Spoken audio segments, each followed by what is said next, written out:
अस्सलाम वालेकुम dear students, welcome back to my channel. ये है आपका favourite channel your free academia. उन बच्चों का चैनल जो केमिस्ट्री समझ कर पढ़ना चाहते हैं। रट्टे वालों के लिए है कोई और चैनल।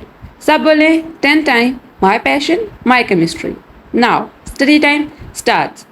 ओके बच्चों, आज की बेसिकली वीडियो है 10th बायोलॉजी सप्ली के एग्जाम्स के हवाले से। आज की वीडियो में सबसे पहले हम डिस्कस करेंगे पेपर्स की, और उसके बाद मैं आपको बताऊंगी कि आप किन चैप्टर्स को करके आप लोग अपनी सप्ली जो है वो आसानी से क्लियर कर सकते हैं।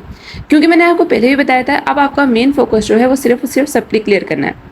तो इसके लिए सबसे बेहतरीन हल यही है कि आप लोग स्मार्ट स्टडी करें। स्मार्ट स्टडी के हवाले से मैंने पहले ही बहुत सारी वीडियोस बनाई हुई हैं। मेरे चैनल पे आप मोटिवेशन वीडियोस देखो, सारी की सारी अवेलेबल हैं। वो आपके लिए बहुत ज़्यादा फ़ायदेमंद होंगी इस हवाले से। और स्मार्ट स्टडी के साथ साथ आप लोगों ने किस चीज़ के ऊपर फोकस करना है कि हमने किस तरह अपने थोड़े टाइम के अंदर अपनी सारी चीज़ें जो हैं वो कवर करनी है। ये चीज़ें हम आहिस्ता आहिस्ता अपनी वीडियोज़ में डिस्कस करते जाएंगे।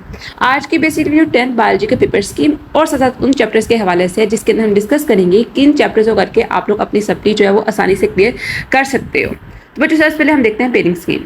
बच्चों सबसे पहले अगर हम MCQs की बात करें तो चैप्टर नंबर 10, 11, 12, 13, 17 एंड 18, इन सब चैप्टर में से आपको बच्चों एक एक MCQs आएगा। जबकि chapter number 14, 15 and 16, in 3 chapter से बच्चों आपको 2-2 MCQs आएंगे। अगर हम बात करें शॉर्ट क्वेश्चन आंसर की, तो आपको पता है शॉर्ट क्वेश्चन आंसर्स के 3 पोर्शन होते हैं, question number 2, question number 3 and question number 4। और एक इनकी चैप्टर से बनता है। क्वेश्चन नंबर 2 बनता है chapter number 10, chapter number 11 and chapter number 12। ठीक है, अगर MCQs की बात करें, शॉर्ट क्वेश्चन की बात करें, कितने कितने आएंगे। चैप्टर 10 में से बच्चों आपको 3 आएंगे, चैप्टर नंबर 11 में से आपको 2 आएंगे, और चैप्टर नंबर 12 में से आपको 3 आएंगे। क्वेश्चन 3 की बात की जाए तो इसमें बच्चों चैप्टर नंबर आता है 13, chapter number 14 and chapter number 15। Chapter number 13 में से बच्चों आपको 2 शॉर्ट क्वेश्चन आंसर आएंगे, चैप्टर नंबर 14 में से भी 2 शॉर्ट क्वेश्चन आंसर आएंगे, चैप्टर नंबर 15 में से आपको 4 शॉर्ट क्वेश्चन आंसर आएंगे। अगर बात करें बच्चों क्वेश्चन नंबर 4 की, जो कि बनता है chapter number 16, chapter number 17 and chapter number 18। Chapter number 16 में से बच्चों आपको 4 शॉर्ट क्वेश्चन आंसर आएंगे, चैप्टर नंबर 7 में से आपको 2 शॉर्ट क्वेश्चन आंसर आएंगे, जबकि चैप्टर नंबर 18 में से आपको 2 शॉर्ट क्वेश्चन आंसर जो हैं वो आएंगे। अब बच्चों अगर बात करें आपके लॉन्ग क्वेश्चन आंसर्स की, लॉन्ग क्वेश्चन के अंदर बच्चों आप लोगों को question number 5, question number 6 and question number 7। ठीक है, मैं इसलिए बता रही हूँ क्योंकि आप लोगों को पता है कि कैसे कैसे पेपर आना है, और सेम वही पैटर्न होना पेपर का भी। ठीक है, जिससे पहले पेपर आ चुके हैं, आप लोग कर चुके हो। ठीक है, A और B पार्ट होगा चैप्टर नंबर 13 प्लस 11 में से, A और B पार्ट होगा चैप्टर नंबर 14 प्लस 12 में से, ये इस तरह, ये इस तरह। और क्वेश्चन नंबर 7 में A प्लस B पार्ट होगा चैप्टर नंबर 18 प्लस 17 में से। ये आप लोगों का पेपर स्कीम है जो कि आप लोगों ने फॉलो करनी है। अब हम main part of the video की तरफ मूव करते हैं, वो ये कि हमने किन चैप्टर्स को करके आप लोग अपनी सप्ली जो है वो क्लियर आसानी से कर सकते हो।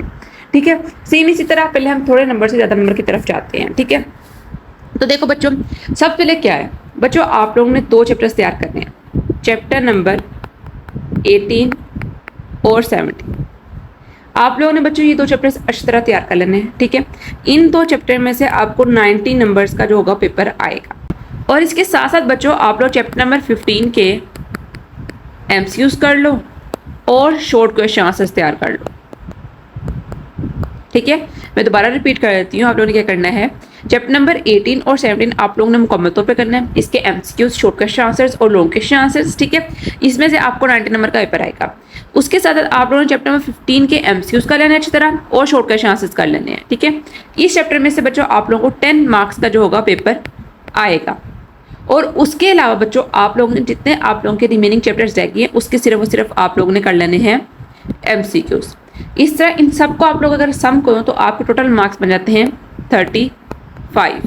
आप लोग आसानी से 35 मार्क्स जो हैं वो सिक्योर कर सकते हो। मैं अगेन रिपीट कर देती हूँ, आप लोग चैप्टर नंबर 18 और 17 मुकम्मल तौर पे करने हैं, मीन्स के इसके MCQs, शॉर्ट क्वेश्चन आंसर्स और लॉन्ग क्वेश्चन आंसर्स। ठीक है, उसके बाद चैप्टर नंबर 15 के सिर्फ आप लोगों ने MCQs करने हैं और शॉर्ट क्वेश्चन आंसर्स करने हैं। ठीक है, और उसके बाद आप लोगों ने करना है कि आपके पास जो रिमेनिंग चैप्टर्स आएंगे उनके आप लोगों ने MCQs जो है वो बहुत अच्छे तरीके से कर लेने हैं, तो आप लोग 35 मार्क्स जो हैं वो आसानी से ले सकते हो। चैप्टर नंबर 10, 11, 13, 15 एंड 17 बच्चों इन चैप्टर्स के आप लोगों ने शॉर्ट क्वेश्चन आंसर्स और MCQs अच्छी तरीके से कर लेने। इन चैप्टर्स के आप लोगों ने करना है कि MCQs और शॉर्ट क्वेश्चन आंसर आप लोगों ने करना है अच्छे तरीके से कर लेने। चैप्टर नंबर 10 के, 11 के, 13 के, 15 के और 17 के इन चैप्टर्स के शॉर्ट क्वेश्चन आंसर्स और MCQs आप लोग अगर अच्छी तरीके से कर लेते हैं तो बच्चों आप लोगों के इसमें से आ जाते हैं 35 मार्क्स, ठीक है। लेकिन अगर इसके साथ साथ अगर आप लोगों के पास जो अब रिमेनिंग चैप्टर्स रहेंगे जो कि 2-3 बचते हैं आप लोगों के पास, ठीक है, करना चाहो तो कर सकते हो।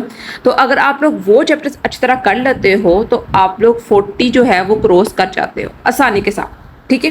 तो आप पे डिपेंड करता है कि आप लोगों ने सिर्फ और सिर्फ शॉर्ट क्वेश्चन आंसर्स करने हैं। लेकिन अगर आप लोगों ने रिमेनिंग चैप्टर्स जो आप लोगों के इन चैप्टर्स के बाद आ जाते हैं उनके MCQs कर लेंगे तो आप लोग आसानी से अपनी सप्ली जो है वो क्लियर कर सकते हैं। तो ये आप लोगों के ऊपर डिपेंड करता है कि आप लोगों ने सिर्फ सिर्फ इन चैप्टर्स के शॉर्ट क्वेश्चन आंसर्स करने हैं और MCQs करने हैं, या फिर इन चैप्टर्स के अलावा आप लोगों ने दूसरे चैप्टर्स के भी MCQs करने हैं, ठीक है। तो ये आपके ऊपर सारा सा डिपेंड करता है, आप लोग करना चाहो तो कर लो।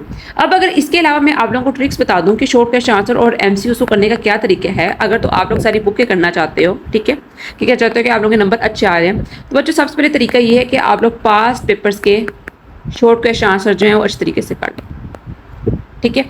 अगर तो आप लोगों ने पूरी बुक के शॉर्ट क्वेश्चन आंसर और पूरी बुक के MCQs करने हैं तो पास्ट पेपर सबसे बेस्ट ऑप्शन है, ठीक है, अपनी सप्ली को क्लियर करने का।